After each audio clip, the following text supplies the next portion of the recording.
International book of वर्ल्डमध्ये hat trick केलेली भारतातील पहिली digital media press media live.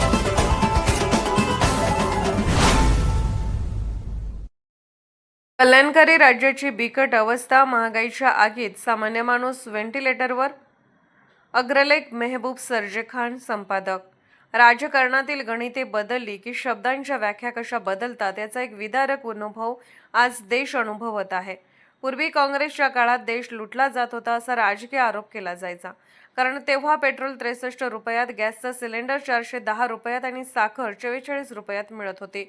आणि आता तर देशाच्या सुरक्षेचा दावा केला जात असतानाच तेच पेट्रोल 110 रुपयांवर, सिलेंडर 1200 रुपयांवर आणि साखर 70 रुपयांवर पोहोचली आहे. स्वस्ताईच्या धोरणांवर टीका करून महागाईचे समर्थन कोणत्या सामाजिक न्यायाच्या चौकटीत बसते, हा आजचा मुख्य सामाजिक प्रश्न आहे.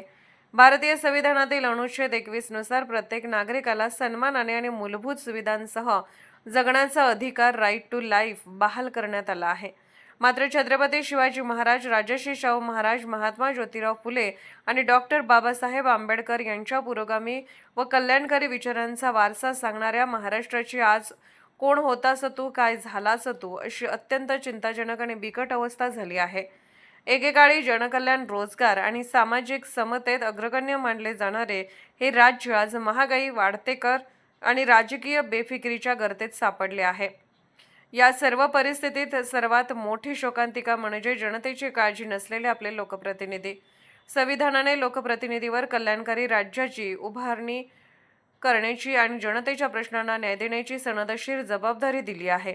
मात्र निवडणुका आल्या की दारात येऊन हात जोडणारे हेच प्रतिनिधी सत्ता मिळताच महागाईच्या आगीत होरपळणाऱ्या सामान्य माणसाच्या मूलभूत वेदनांकडे सर्रास दुर्लक्ष करताना दिसतात. आज वैद्यकीय उपचारांचे वाढते दर सामान्य माणसाच्या आवाक्याबाहेर गेले आहेत. संविधानाने आरोग्याचा अधिकार मूलभूत हक्कांचा भाग मानला असला तरी खाजगी रुग्णालयाची अवाढव्य बिले भरताना गरिबांची आयुष्यभराची पुंजी स्वाहा होत आहे. त्यातच स्थानिक पालकांचे वाढते मालमत्ता कर आणि डोक्यापासून पायांच्या नखापर्यंत दैनंदिन वस्तू व सेवांवर लादलेल्या अप्रत्यक्ष करामुळे जीएसटी मध्यमवर्गीय कुटुंबाचे मासिक बजेट पार कोलमडून गेले आहे. शिक्षणाचा हक्क या कायद्याने मूलभूत अधिकार घोषित केला असला तरी खाजगी शिक्षण संस्थांची अवाढव्य फी आणि वाढता शैक्षणिक खर्च यामुळे गरीब व अल्प उत्पन्न गटातील पालकांचे कंबरडे मोडले आहे. अन्न, वस्त्र, निवारा, आरोग्य, शिक्षण या 5 मूलभूत गरजांवरच जेव्हा महागाईचा गदा येते तेव्हा सामान्य नागरिकांच्या सनदशीर हक्कांचे काय, असा रोखठोक सवाल निर्माण होतो. इंधनाचे आणि आवश्यक वस्तूंचे दर नियंत्रित ठेवणे ही सरकारची घटनात्मक व नैतिक जबाबदारी आहे. देशरक्षणाचा किंवा आर्थिक प्रगतीचा दावा करताना समाजातील शेवटच्या घटकांचे जगणे सुसह्य होणे हाच खऱ्या प्रगतीचा एकमेव निकष असला पाहिजे.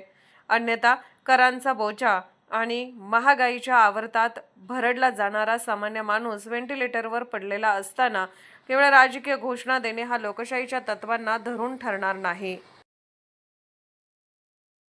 प्रेस मीडिया लाईव्ह न्यूज चॅनलला लाईक करा, शेअर करा आणि सबस्क्राईब करा.